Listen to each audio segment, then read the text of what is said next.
Okay. Hopefully you can all hear me okay. There's a handful of us today, but that's good. It's good.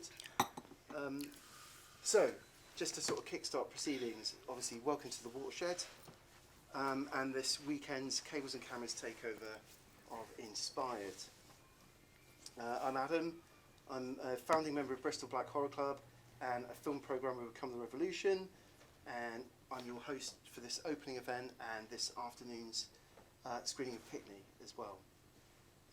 First off, a big thank you to the sponsors and partners involved in making this weekend happen, to the Watershed team and staff, the National Lottery, BFI Film Audience Network, BFI Film Academy Southwest, BFI Network Southwest, UNESCO Bristol City of Film, Countess Film Festival, Black Wave Pro, Back In, Fully Focused Productions, Mandem, Film Cymru, Cinema Golo, Bristol Black Horror Club for making this happen.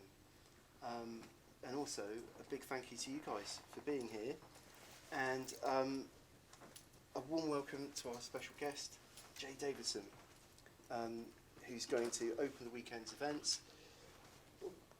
We were kind of building up to this opening session, and through conversations we'd realised actually we didn't want to go with like a formal keynote, and we decided to go for something a bit more personable, a bit more intimate, and something that hopefully kind of resonates with a kind of truthful, experiential exploration of what it is that makes us tick and how to find our own power within the creative industries as people of colour, black and brown people.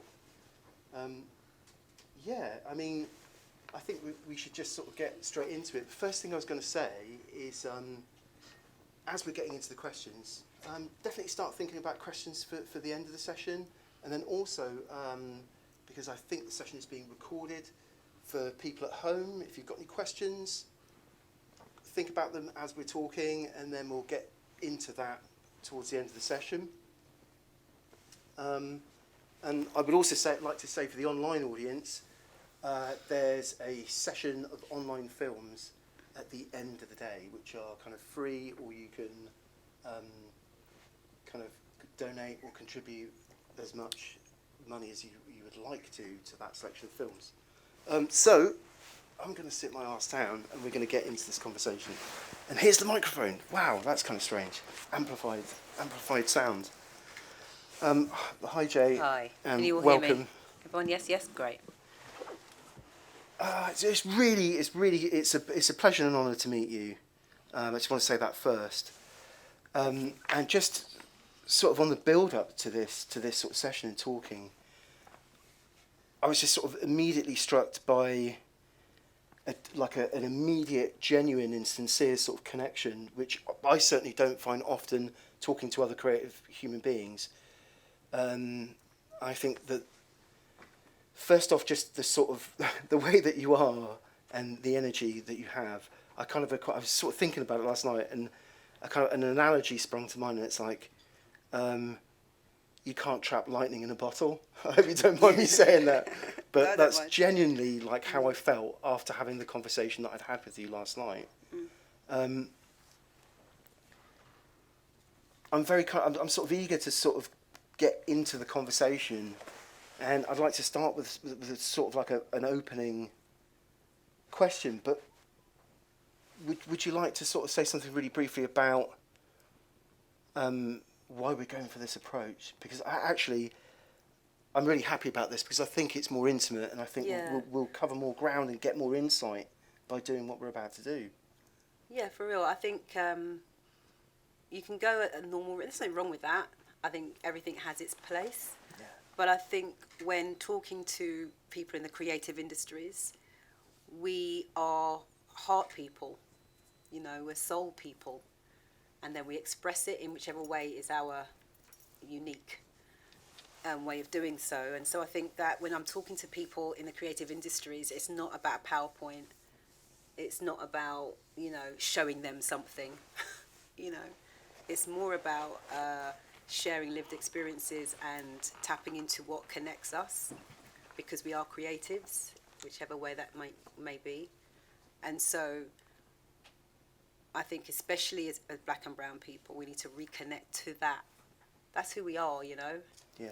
I think that's who all creatives are. So talking to that space as opposed to, as I was saying to Gary, you know, like, I don't really want to sit and talk about my CV. Yeah. Do you know what I mean? Yeah, for sure. That is an expression of who I was in the working environment, but then what was behind that? Because I think that anyone coming through, or anyone who just wants to be inspired, or anyone who just wants to think about what it is they want to do in life, that's what you've got to connect to. It's not going to come from people out there. So if I can connect to that in people, I want to leave people how I'd like to feel if I'm investing my Saturday afternoon in a place or an event. I want to leave having left with something, and I don't think that you're going to get that from a PowerPoint. If you want that, I'm on LinkedIn, you can look it up and you can see what I've done, but I think it's more better to do it this way. Yeah, for sure. As soon as you said it, I kind of, and just what we were talking about, just another sort of opening sort of 10, 15 minutes of the conversation, it just felt completely right. You know, a natural kind of experiential approach, because how you know, life isn't linear or two-dimensional, which is another thing we were talking about last night. No. It's the complete opposite of those things, and it's not a case of, and sometimes it's not a case of like opening up a newspaper and looking at the job section, or even having the privilege of being able to know how to do those things. So without sort of jumping the gun, it's kind of rewinding back. And I think we should start at the beginning, because it's kind of like, I keep talking about the conversation we're having because so much of it is fresh in the mind, and it really touched me. And this kind of idea of, you were talking about looking at your hand, but you know, where did your journey begin? And what were some of those sort of like initial experiences to kind of get you onto the path? Okay, so where I came from starts before I was born. You know, my parents both came from Jamaica separately in the 60s. My grandmother came before that, and so I was born into that environment, you know, in my parents' world, which is very traditionally Jamaican in every sense of the word. And that's what the energy that grew me in South London and then West London. That's the energy that grew me up. And just like any child in that environment, we were brought through the church, because my grandmother was a Baptist, my mum's family a Seventh-day Adventist. So there was always a spiritual, especially on the Seventh-day Adventist side, very much a spiritual, in fact both sides, very spiritual kind of opening, which I think gave me a really good foundation to question life. And I was doing that, as you say, at 8. I remember being upstairs. I was my younger brother hadn't been born yet, so I had a lot of time to explore and just be a child with your imagination and whatever. And I remember sitting there looking at my hand and going, who am I? What is this hand? At 8, like asking who am I and questioning my existence and what is this hand, and really getting this as an 8-year-old. Really profound Yeah. moment of sort of self-discovery. Yeah. Consciousness and I sort of had this moment self-awareness. of consciousness. I still remember it now. That moment of separating myself from my mind, my body, spirit. It was literally just. I didn't know. I didn't have any words to express that, but I definitely knew something was something else. You know, and I think that There's more to this than. Yeah, there's meets more the to it than this, because. And I understood at that age that for me to ask, who am I understood that I wasn't my hand. I understood that I wasn't my body, and I did that at 8. Yeah. The thing is, as what happens is that we get drawn into society, and as you grow older, you forget a lot of that. You know, that's why, you know, children, when they're, you know, young children are so creative, they don't have any inhibitions, they have no understanding of society or anything. They're just So in their zone. They don't know what embarrassment is. They don't know what, you know, not to throw a tantrum is. They don't care about looking good or looking bad. They don't care, because they are so unaffected. But as you get drawn into society and the constraints that places on you, because then you start to be put into boxes, you know. So, and that started just after that discovery, maybe at 9, I started to notice a kink in my hair. I started to notice my hair didn't flow the way that it was supposed to flow, or I'm a girl and I can't do certain things, or what have you. Because, you know, as a child, your life revolves around you. you're the center of your universe. And so it started to change outside of me, and you start to forget the who am I questions until life forces you to ask them. So yeah, that's where it starts for me anyway. So bearing that in mind, I'm just sort of thinking around the first sort of moment where that filters into a professional experience. So a kind of moment where you get to a point where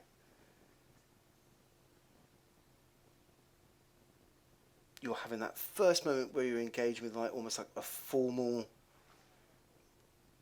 creative job experience. I don't think I knew it was at the time, but it was probably around the time I first heard Public Enemy.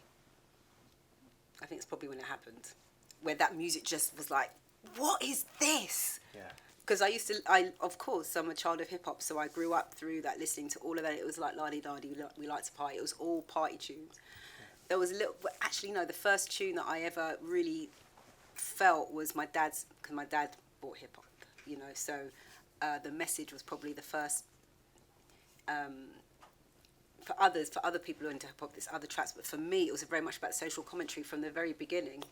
In The Message, and hearing that, and being transported to the streets of New York, which I'd already visited. I visited New York when I was a very young child, got a lot of family there, so it was all, it's never one moment, you know, going to New York incredibly young, you know, and being in the New York environment authentically as this music was evolving, and then years later hearing Public Enemy, you know, so it's hard to say when was the one point, but consciously, probably when I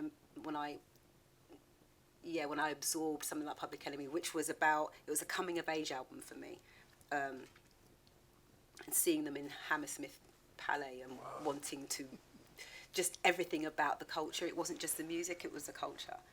And then after that, I guess I was just drawn into that world. It wasn't a plan, but you just go where your energy feels right, and my energy always felt right around hip-hop. So is that the kind of beginning of sort of gravitating towards working within music? Yeah, definitely.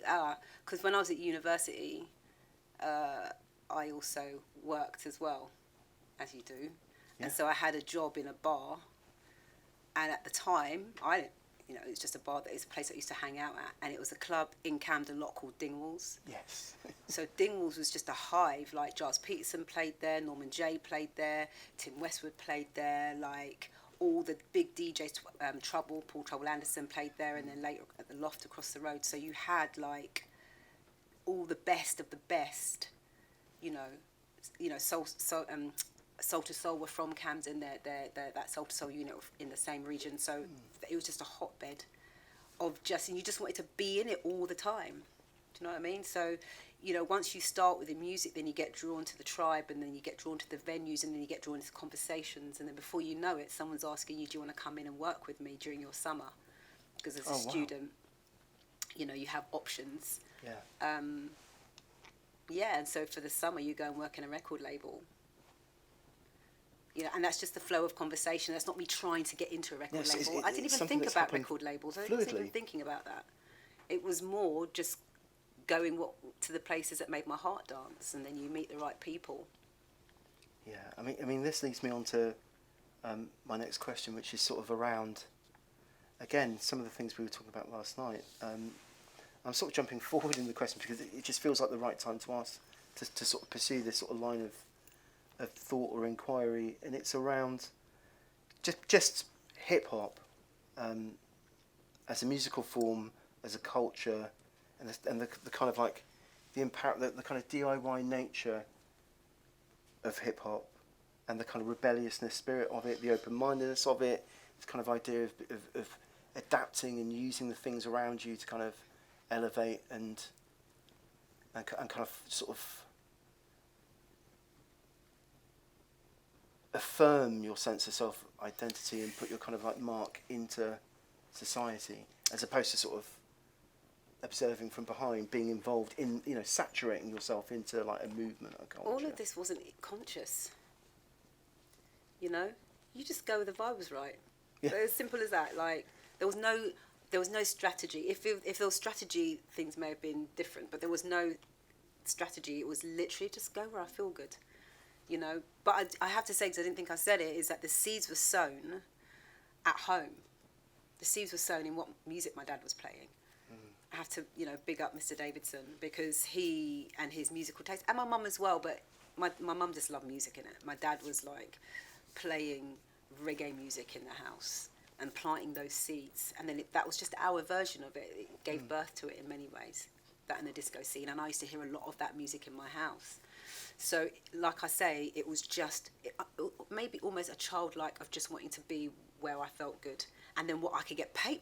Like, I'm going to come in and work in the record label on my days off uni, and you're going to pay me. All right. Yeah. Do you know what I mean? Like, it wasn't any other way, but just I want to go where I feel good. And also that I can contribute, you know, and learn about myself and all sorts. So sort of bearing that in mind, the sort of question would be, once those things sort of started to sort of land for you and make sense, and you're building up certain relationships with a community of people, of which I would imagine you're all kind of bouncing off of each other's ideas and experimenting with things together. How much does synchronicity play a part in this? Because so much of what you said is in your personal journey it does feel as if so much of it is that there's a sense of synchronicity, which is something which is sort of like outside of the body, in society, around us, and this kind of self-discovery of sort of figuring out when is the right place and the right time. You know. Yeah. You know, you'll gel with certain people, you'll connect with the people, and before you know it, I met some of the best people, the best friends in my life during that period of time. I've met many along the way, but in that period, you just connect with people who you find your tribe. You know, that part of your life, you find your tribe, and especially because I was in those environments, I was in a particular club environment at a particular time, you know, where certain people were coming through, that was giving birth to particular scenes, and then you had the overlay of pirate radio, and then you have this tribe of people who have that was our social media, was pirate radio stations. We didn't have mobile phones, we didn't have texts, we didn't have any of that. So our connection with people was really social, in that we met people, we spoke to people, and we built relationships. And now, is, you know, years later, all of those people, you know, it's spread out, and we're all still very connected. But through that, you find opportunities, because, like you say, it's like you're in a particular place, you have a particular conversation. It's just about tuning into. That sounds right. That person says, "Call me." Yeah, all right, I'll call you. Someone says to me, "Jay, do you want to just come out and hang out in the office, and we'll pay your expenses and stuff, and just, you know, come and kick it?" All right. Okay. Yeah. You know what I mean? And then you get there, and then you connect with some other people, and, you know, in your journey. It's like a sort of intuitiveness, but an open-mindedness, a sort of willingness to be open-minded and sort of broaden your horizons. Because another thing that really strikes me about what you've said about the sort of like opening part of your journey in life is eclecticism. It's that being open-minded, and also, you know, talking about your family and having all of these different influences which combine into like a unified sense of self. That's your environment as well. Yeah. So I grew up in an area in South and then Northwest London and West London, which is very mixed. Do you know what I mean? So I had friends. Yes, I had a very strong Caribbean base, and then I had friends who were from different cultures, but were still black. My African brothers and sisters I used to go to school with. And then, you know, one of my best friends, she lived on my street. Her parents were French. I had, you know, my Jewish next door neighbours who I grew up with, you know, as well. And then you had an Irish family next door, Polish people across the road, Italians, and that was a very short street. And then I went to school, and that was replicated in my school. So that meant that my experiences were not just a Caribbean experience, which I had at home, but I also had a multitude of experiences, you know, and then on top of that, as well as loving hip hop and R&B, I discovered jazz when I was at uni, and but I also played the violin when I was 12. So, you know, what I would say is you're multifaceted. The more you live in an environment like that, you have no choice but to be open. And saturate I don't think things. it's possible to be closed if you grow up in an environment that rich. Yeah, I mean that's kind of what I was trying to get to. Yeah. Is that kind of thing of like sort of none of these things happen in a vacuum, do they? And I always think like there's always this kind of like understanding that somehow you do these kind of like formal tick box things. I mean, and I'd imagine for some people that is the case, but I don't think that it works that way for many. What box would you put me in? I'm a woman, yes. I'm a black woman, yes. I come from working class roots, yes. At the same time, as well as that, I love football and I could watch snooker. I watch snooker on television. But I like a really, really good documentary, and then I'll watch, you know, The Wire. Yeah. But then I'll also watch EastEnders, sorry. Do you know what I mean? Like I'm, you know, and then I don't watch TV at all, and I'm out in the countryside and I'm in nature, and I like meditation, and I like yoga, and I like hip hop, and I like jazz, and I like, you know, you want to see my playlist on Spotify that has some, I call it my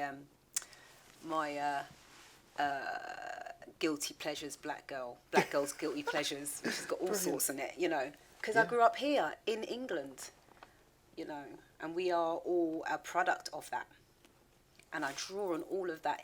You know, you naturally draw on that, and then it plugs you into your tribe, of which there are many.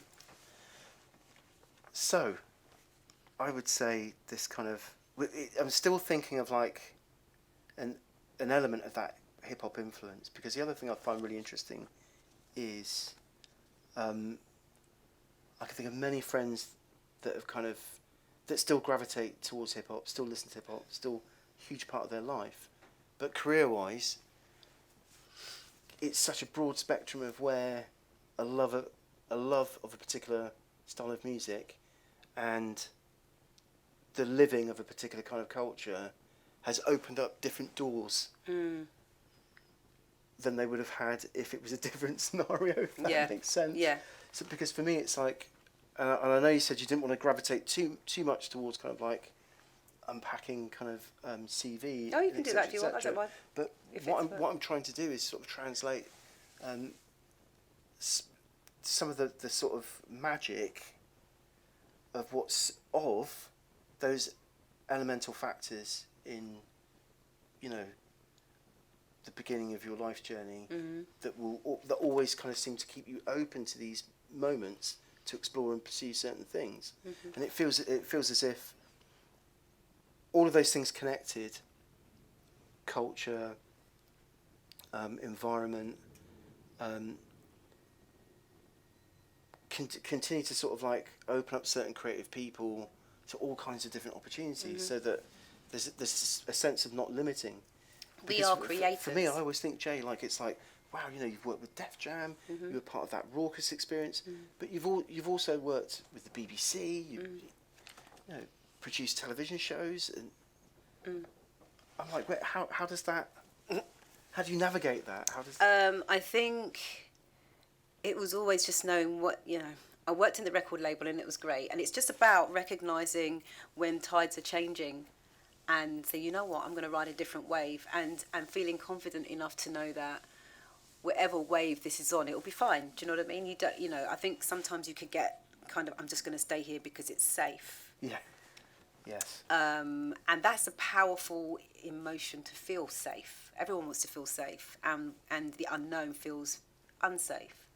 But when you have a confidence that everything's going to be all right, if you just surrender and let go, which is what I've had to do in many moments in my life, I find that faith that everything is going to work out, it materializes. So like Dr. Martin Luther King used to said that you don't need to know the whole staircase, you just need to take the first step.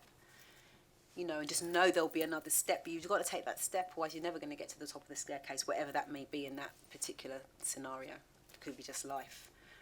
Do you know what I mean? So it was just a question of trust, next step, and it's about also recognizing when the energy is shifting. It's also recognizing where your heart doesn't sing anymore, in terms of what you're doing. There's nothing wrong with it. It's just you're complete. Kind of like playing the same level of a video game. So there is something about listening to yourself. Yeah, taking all of these different things in, and they're all kind of like, they're all different elements of your instrument as a human being, and kind of tuning into these things when there's a lot of noise. Mm-hmm. It takes time to sort of nurture that, because they are skills. This is, I don't think we're talking about airy-fairy things. I mean, I truly think every creative person I've talked to they might articulate it differently. It might be culturally, it might be culturally specific, but some of these things there are patterns around the human condition and creative people that are very much the same. Mm-hmm. They're the same song. Yeah, Michaela Cole said it this week when she won. She said exactly that. If anyone heard her speech, where she said, that visibility today seems like the sort of the expression of success is visibility, but actually take a break, step away. I also think one of the most important things that you'd said was about social media, and the fact that so much of your early experience, and certainly for myself as well, we didn't have mobile phones.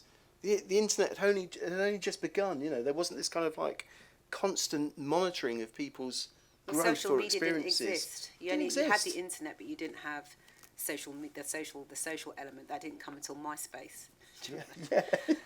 But you had to be in places. You had to meet people. You had to do things. Trial by error. Selfies. Be comfortable with making mistakes. But no selfies. None of those things. No ways to sort of self-promote in that kind of way, or even to be policed by that, which seems to be like quite a big deal now for young people as well. Mm-hmm. So I guess what I'm trying to sort of unpack is, and another thing we were talking about last night, this kind of notion of like content or art. So I love the fact that you brought Michaela Cole up and what she was saying about visibility, and also this idea of it's okay to stand back, because that's when the magic happens, and you will, she said something along the lines of step back into the silence and listen to what comes out of yourself. See what comes out when you step into the silence. Which really reminds me of your story of the hand and self-realisation at that really early age. So I feel as if there's lots of connectivity in these different but very similar experiences and moments of self-awareness. It tends to happen more acutely in moments of distress. You know what I mean? Not always, but often when life forces you, like everything else you've tried, it's just not. You have to be like, okay. Well, you literally have to stop, unplug, and go. And if you don't, you'll implode. Yeah. Do you know what I mean? Yes. And I don't know if anyone relates to that, but I certainly have in different times in my life where it's just peak, and then it's the moments where you unplug, disconnect, go within. You know what I mean?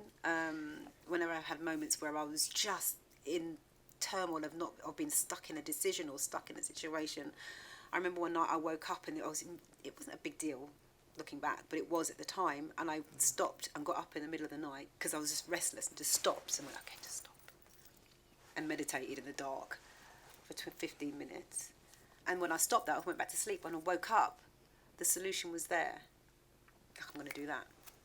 And I acted on that straight away. I'm not even joking. These are actually like genuinely priceless techniques. And I think this is a better way of getting to the kind of like unpacking the source of this stuff than a kind of laser PowerPoint thing with graphs is ever going to kind of give to a creative soul. Because I think there's something about being in tune with yourself and the environment around you, and that takes time, right, to fine tune, and everybody's different. It takes time because there's a lot of, well, certainly in my experience, there was doubt. You know, some people don't doubt themselves, and I know I was definitely somebody who questioned my validity. That question, should I be? And so you get caught with the higher self that's like, absolutely yes, yeah. no brainer, and then the part of me which is the conditioning, societal, familial, gender, whatever conditioning. Am I welcome in this space? Am I good enough to do this? Imposter syndrome, all these sorts of things that will question your steps. And then you have this kind of conversation. And so when you go within, it generally quietens that doubt and that questioning, or whatever it is, that resistance. I mean, this is really interesting, because I'm looking at these questions now and I'm thinking, oh wow, that's interesting. So on that note, this is a slightly, well, no, it's not heavy. I think it's at this stage in the conversation, I genuinely think this is a really important question, and this feels like the right time to ask it.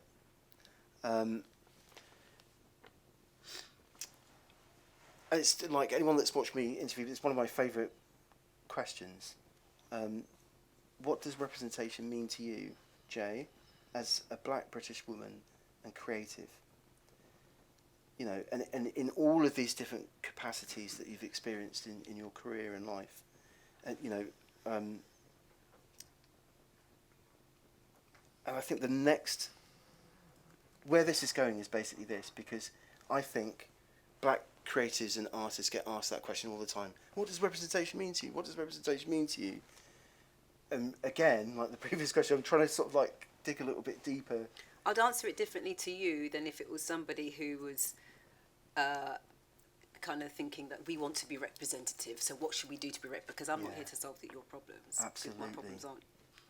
Your problems aren't necessarily mine, but I'm not here to solve people's problems in that way. But what I can see just from an observer or somebody who lives in the society, what representation means, I think, is allowing people to be who they want to be and respecting that. Yes. And recognising the richness that there is in how people came to be who they are. Because my journey is unique, who I am, born at a particular time to a particular parents from a particular country who had particular interests, who come from a particular lineage, who lived in a particular part of the country or whatever, made me who I am. Yes. And there is no, like, look at my fingerprint, I'm unique, right? And everybody is. And I think the more that we have a mixture of that in a room or in a space or in an organisation or in a production or in a creative process, the richer that is. And we as so-called marginalised people, whichever way you see yourself as marginalised, you know, actually we're not. We're not the marginalised ones. Construct. Actually. Construct? The world can't do without us. Yeah. We're creatives. We create. Yes. The world can't do without us. So when we find that, you know, and it's about understanding that you are the source. I say to my team, I heard you mention Fully Focused Productions, and I work with them. And one of the things we always talk about is, you know, from that perspective, content, i.e. the creativity, is at the heart of everything. You know? So if you find a way that feels like it's difficult or challenging, you know, just go to the path of least resistance. You know, go where your tribe is welcome, go where you're welcome. And if you don't find anywhere that's you're welcome at, then you create. And that has been a creative process for us. Make the moment. Yeah, so for example, even if you're looking from a musical context, radio stations were not playing our music. They just weren't, or anyone that was into a particular style of music, the mainstream weren't playing it. So we're like, okay, now people could just go off and sulk. Or what did they do? They created radio stations, which were dubbed pirate radio stations. But that's where all the vibes were. We had the best parties, the best DJs, the best programs. And then what did they have to do? They had to hire those people. Yeah. Do you know what I mean? And if those guys didn't do 110%. that, where would we be, you know? Yeah, I mean, this is what I mean. The second part of my question, I'm so happy because you answered it without me having to say it, because that's really it. I mean, what I was trying to sort of dig into is this kind of half the time we have these sort of sessions and these conversations, but the questions around representation are usually quite sort of they're token gestures and they're shallow. And I think what you said, it really speaks sort of truth to power around what are the actionables? How do you make it happen? How do we actually change, flip the scripts? I think just learn from what came before us. We flipped the script at moments where we felt the most resistance. Yeah. Do you know what I mean? So if you don't want to play our music, fine. You know, you won't listen to your clubs, fine, we'll do our own parties. You don't want to play out, you know, you don't want to, you know, even if you look at how genres mutated, it's just going to happen. It's always happened. And it's the same thing with creative outlets. You know, you don't want to play our music radio stations, then they have to bring that in. If you don't want to let us into your clubs, obviously we create our venues. And similarly, you don't want to show our programs. There's a sensitivity about letting things evolve organically instead of constantly sort of like policing.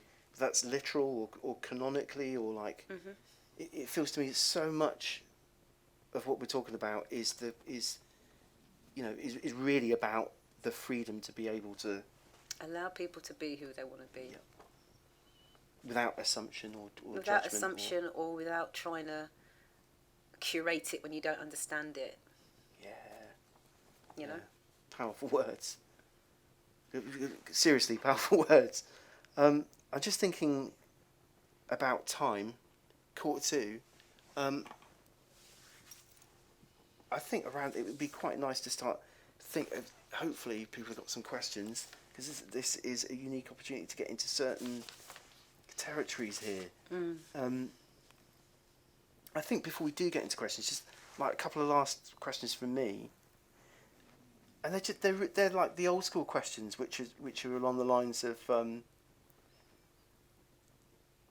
I don't know, just the most practical summation of finding your power, just for young people who are in that moment where it's that feeling of like, particularly now with what everybody's had to sort of face and how we're all having to sort of adapt to a very different scenario where the tables have turned and things have been revealed societally, but at the same time the same kind of struggles are there.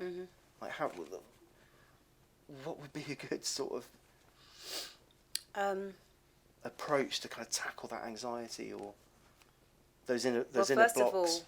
First of all, I'd say go into that inner place. We spend a lot of time trying to solve and to resolve from outside, making a change out there. And I think for me, the most profound changes happen in life when people go inside and really connect to what is it that you want. I think people are trying to get to somewhere and not quite clear, well, what is the where? But what it's not like people say it's not about the destination. Well, there is about the destination, because you at least have to know what it is you're trying to get to. Often what you find is, after a lot of that is, I just want to be happy. I just want to be at one and at peace and, connected to my purpose and be in the flow and, be in my tribe and all of those things. Okay, what's going to give you that? And in the creative space, what do you enjoy doing to get you to that place? And really, and then and who are you going to be, and what's life going to be like, and where is that going to be, and who are you going to have around? And I don't think so there's a visualization kind of element to that, and that saved my life if I hadn't have done that. And we spoke about that. You know, that changed my life, because then I had a pinpoint focus of there is nothing else that matters but there's that.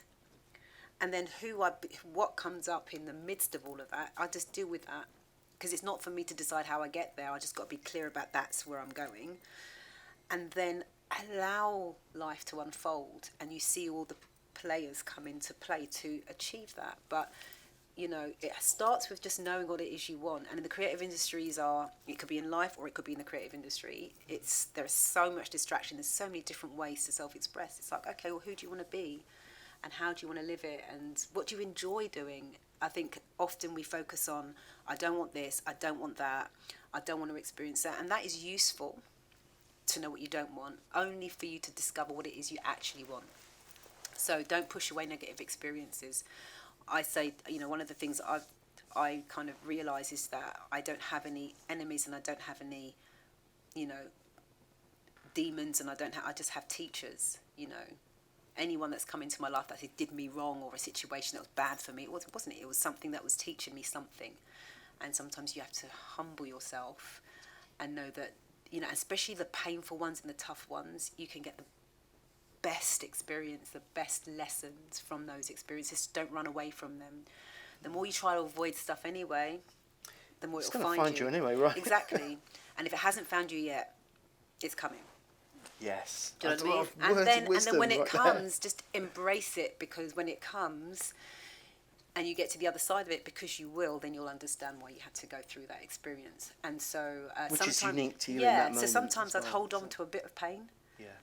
Only because I know that the realisation on the other side is so much bigger than if you try to run from it. So your life and your journey will come up with these brick walls, and the adventure is, all right, how's this going to resolve itself? And if you know that it's going to be okay as an outset, whether it's career move, whether it's in a relationship, money, whatever it is, then the direction comes. Does that make sense? It makes total sense. And actually, I'm sat here as if I'm some sort of oracle of wisdom, but everything you've said, it is the last 10 years of my life and professional experience. Absolutely. I can't think of anything more profoundly on point, because it's so human and it's so much about finding out what's inside there. And I think it does connect to the kind of the current culture that we're living in, and where we're at societally at the moment, and arguments around content creation or art, or the value of your work and where that sits in this modern environment. So I think these lessons are and moments of experiential advice are sort of lightning bolts of sort of revelatory, practical, hands-on knowledge, which is priceless, Jay. I really mean that. Where we're at with time, I think we should transition to questions. We're around the sort of time of question mark time. Thank you.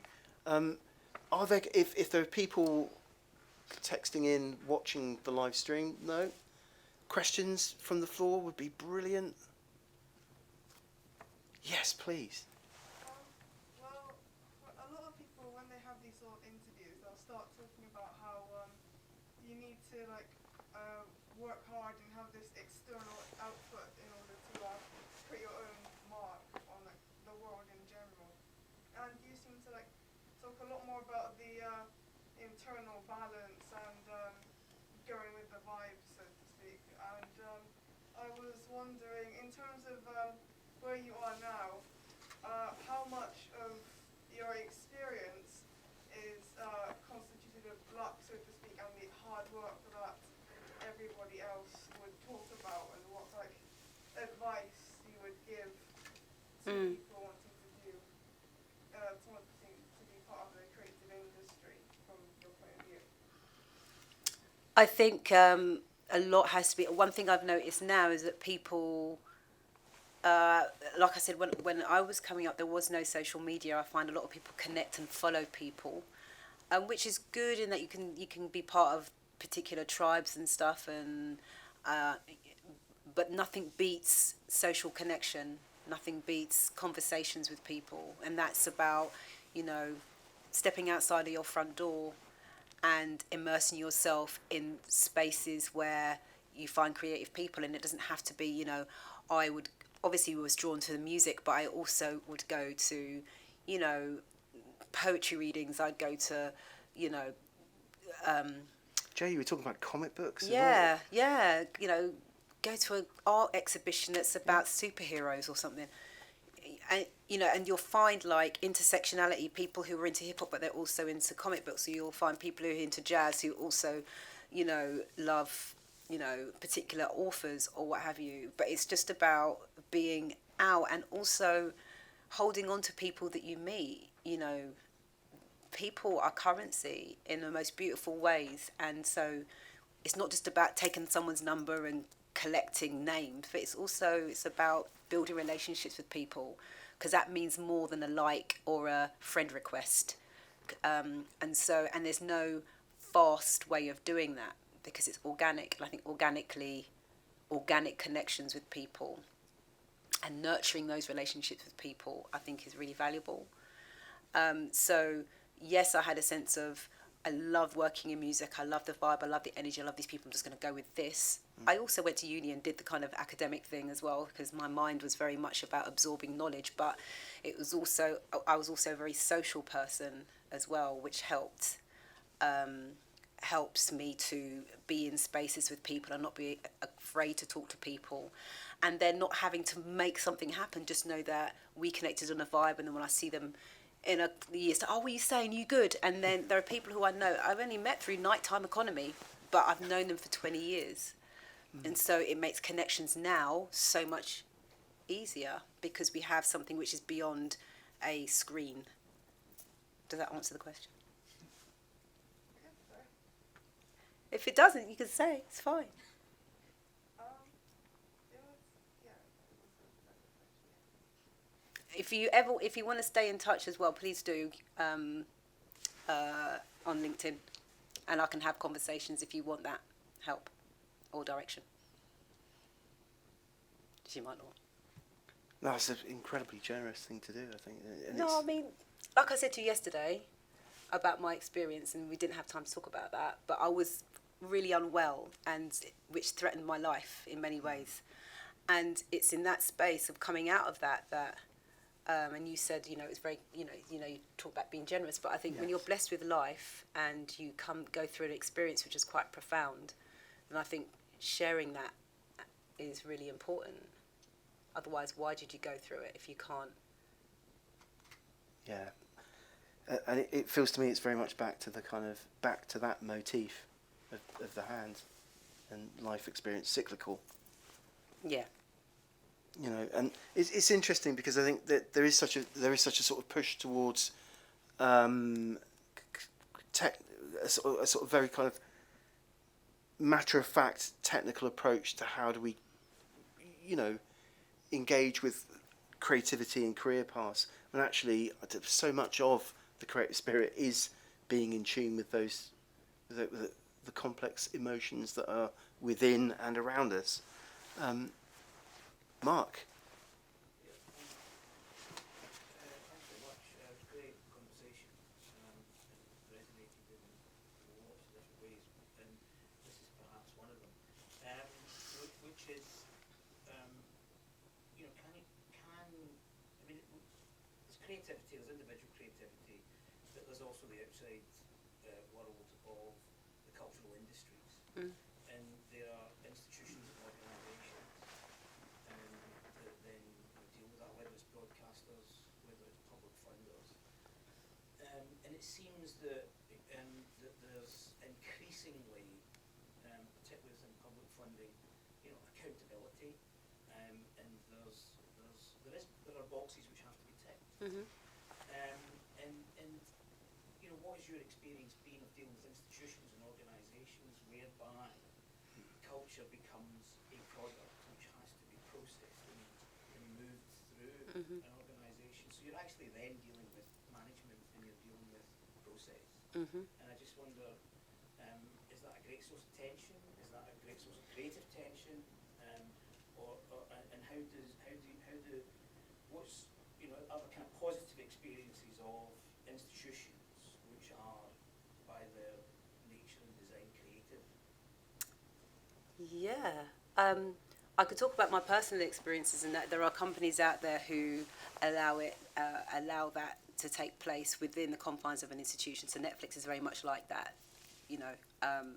and their way of doing things means that they want the best of the best, and they will nurture that, and are very audience focused, and that's reflected in how they treat their workforce, very much so. In my personal experience, when the BBC decided that they were going to launch, there's a few times when that's happened actually.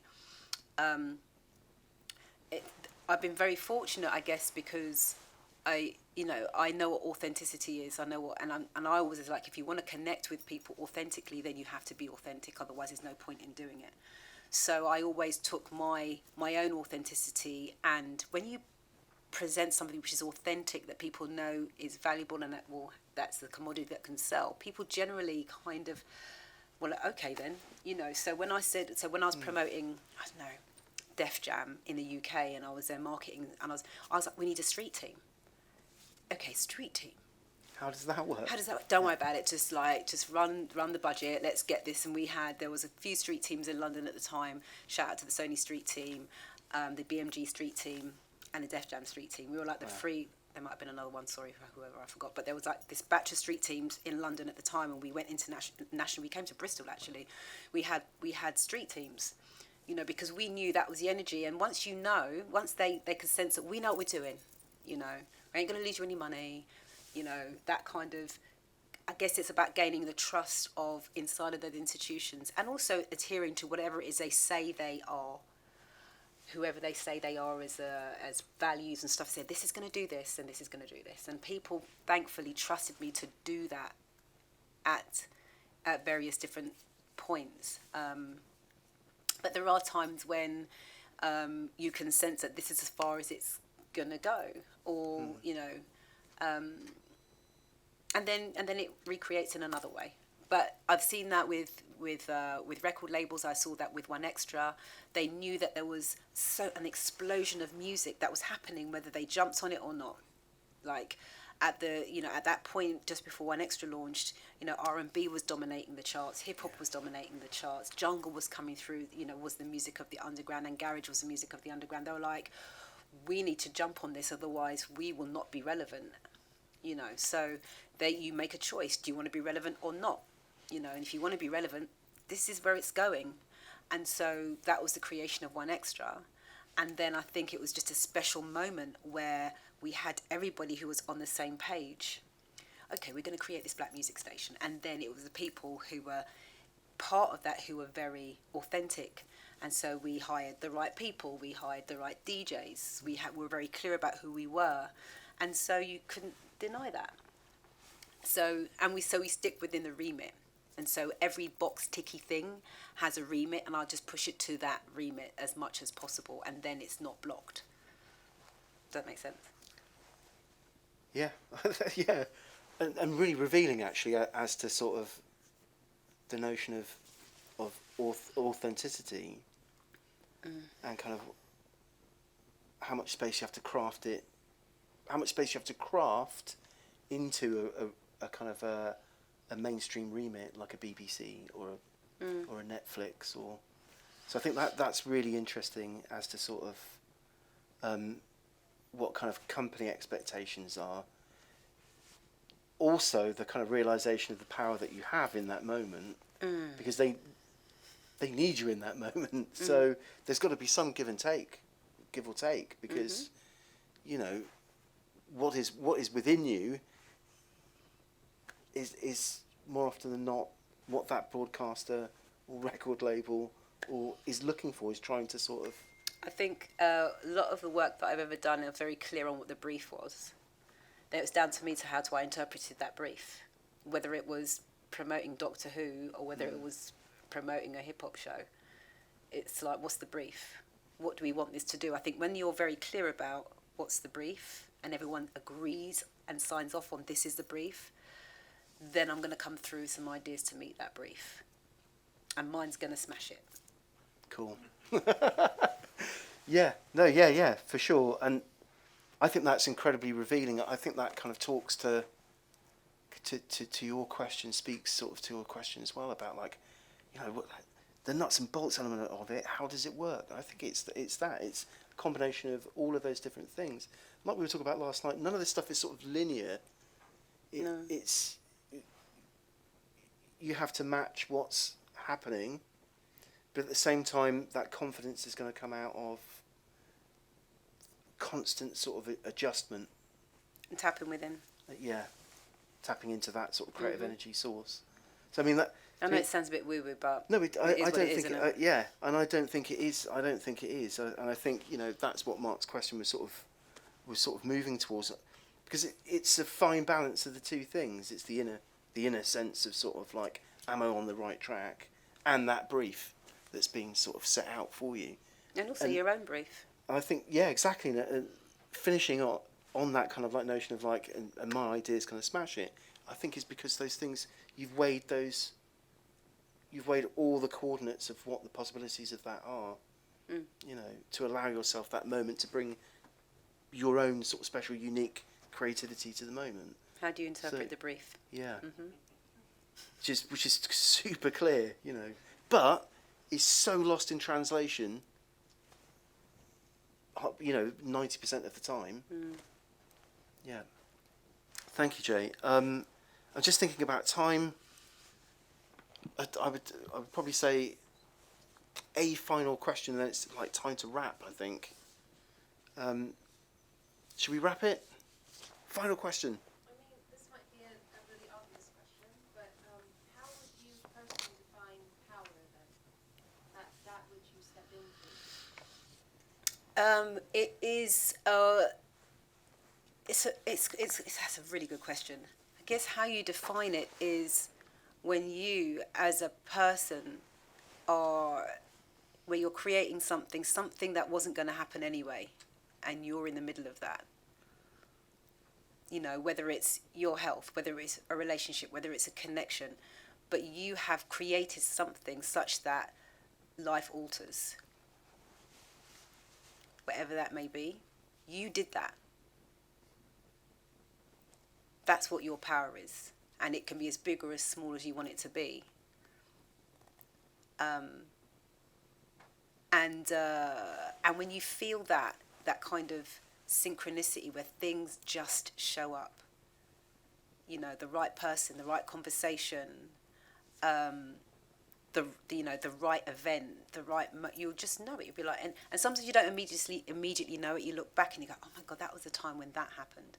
And know that because you had an intention, you know, and you followed that, that's your power as a creator, because every moment is created, every single one. And it all starts with you making a choice.